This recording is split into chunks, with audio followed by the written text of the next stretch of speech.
What I want to know is, what was the biggest driving force for you to kind of go after your dreams and, despite what anybody else said, you were just kind of like, F it, I'm going to do it. And then you ended up doing it.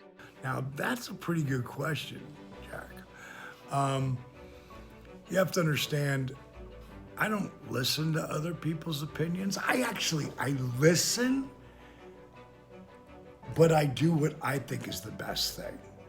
Because 9 times out of 10, when you're talking about something, especially if you're a young man, let's just use me as an example. And I told people I was going to run nightclubs when I was 20 years old. They were like, yeah, right, sure you are. And then I did. When I finally decided to get out of the business and go into professional wrestling, and when I told them I was going to get into professional wrestling at 31, I thought I was too old to be a wrestler, so I came in as a manager. You have to understand that sometimes ignorance is bliss. And if I knew how hard that was, if I knew that, I don't know if I would have done it. But I didn't know that. So, there's good and bad to being ignorant. The bottom line is I did get in, and because back then I look and dress like that guy as a manager, and they told me, I said, when they wouldn't let me manage anymore, D, it's not your fault. The hair, the clothes, the bling, the diamond dolls, the rap. It's like no one's paid attention to the wrestler that you're managing. So bottom line is I was told I was too over the top for professional wrestling as a manager. So I had 7 months left on my contract. And since I was a kid, I always wanted to wrestle. I didn't want to be a manager. And I went down to power plant and I started learning how to wrestle. And when I first started, everybody laughed at me. Now, I could have taken that as real disheartening, and I could have let it destroy my confidence, but I didn't. But I gotta be honest, it was hard. It was really hard. I can't tell you, where they would train, it was called the power plant. This is before WWE's Performance Center. We trained in a warehouse that in the winter was fucking freezing. And that's when I started. I can't tell you how many times in the beginning, especially that first couple of months, my body would hit that mat and I would say to myself, man, this fake stuff hurts like hell. Like, bro, my body felt every square inch of that mat when I hit it. Starting at 35 was the hardest thing for me physically because of the punishment it was about to put on my body. The positive side was starting at 35 mentally.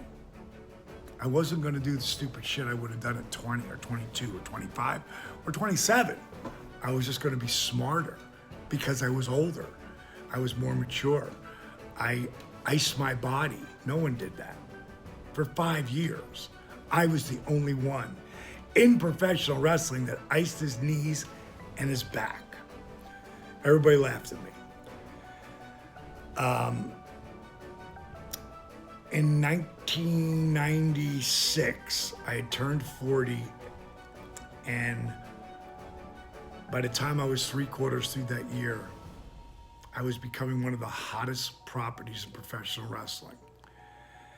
And there's another documentary WWE did called Positivity Living that kind of does a decent job of telling that story.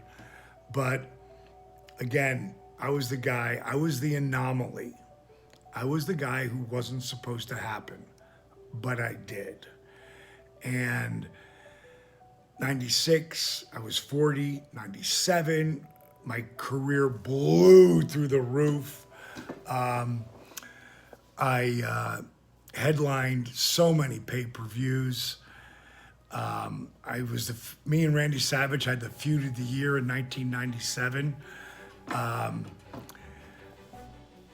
it was unprecedented. It had never been done before, anything like this. I was working 270 days a year in the ring, along with doing Hollywood Squares and The Tonight Show and Kilborn Show and all these shows that created awareness, built the brand bigger than the wrestler, kind of like what The Rock did on a much smaller level, what John Cena does today or Dave Bautista. The bottom line is that I would be on fire for those next 3 years. And then I ruptured my L4 and L5. You could say I broke my back. I was told by three spine specialists that my career was over. It knocked the shit out of me. I just signed a multi-million-dollar 3-year deal. I finally got paid. Now they're saying it's over? A lot of emotional gravity pulled me down. And you'll see that in Relentless. But I don't stay down. I come back up. And that's the key. Everybody gets depressed, including The Rock, including Obama, including Trump. I'm sure he's really depressed right now and pissed off at the same time. Everybody gets depressed. They don't stay there though. The people who are really successful, they bounce and come back up.